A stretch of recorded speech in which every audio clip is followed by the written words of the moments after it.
On Route 10, we travel from Port Lincoln to Ceduna, covering a distance of about 500 kilometers. It is the west coast of the Eyre Peninsula. We made stops at the Salt Lake of Lake Malata, the town of Elliston, and the beautiful Venus Bay.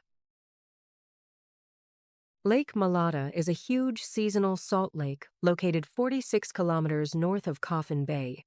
For most of the year, it appears as a dry, pale salt pan.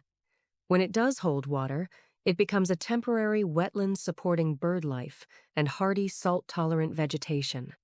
Although not a major tourist destination, Lake Malata is part of the Eyre Peninsula's unique inland salt lake system. Water that enters the lake from rainfall, runoff, or shallow groundwater cannot escape except by evaporation. Based on the geological and hydrological study, Lake Malata Basin does not hold permanent water. Filling occurs seasonally, mainly during the wet winter months. Even when it fills, the lake typically holds less than 0.5 meters of water. Summer evaporation removes all surface water, leaving behind a halite, salt crust. The lake's water level responds rapidly to rainfall because the basin is hydrologically closed and shallow.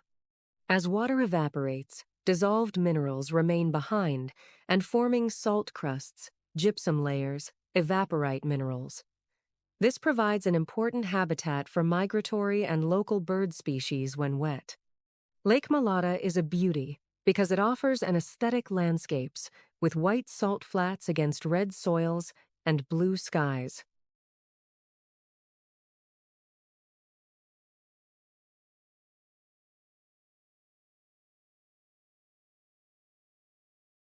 From 1847, Elliston on the Waterloo Bay became the central port for the region from which the early settlers transported their wool and wheat by sailing vessels and later steamships. Passengers and mail also arrived and left by ship. However, boats would not attempt to enter the bay, its seas were rough, and sometimes ships had to sail back to Port Adelaide with its cargo still on board. So it was long time completely dependent on shipping until road transport took over after 1965. Since then, Elliston has established itself as an important center for the area with farming, fishing, and tourism.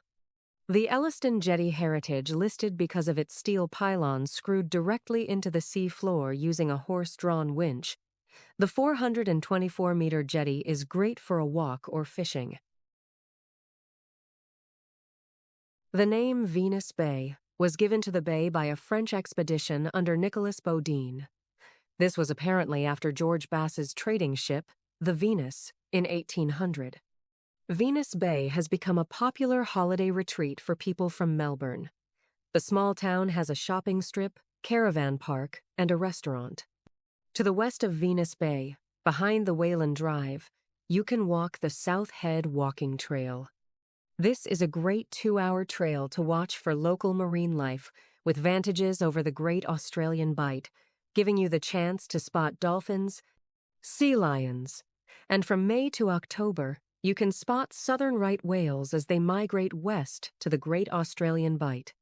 The Needle Eye Lookout offers spectacular vistas of natural rock formations, rugged cliffs, and breathtaking views of the coastline. Feel the fresh Southern Ocean breeze while standing at the lookout. Don't forget to bring sunscreen, a hat, a water bottle, and a snack to eat along the way. Challenges are sandy and some rocky paths, and many bush flies, so it's recommend bringing bug spray or use a net under your cap and staying away from cliffs.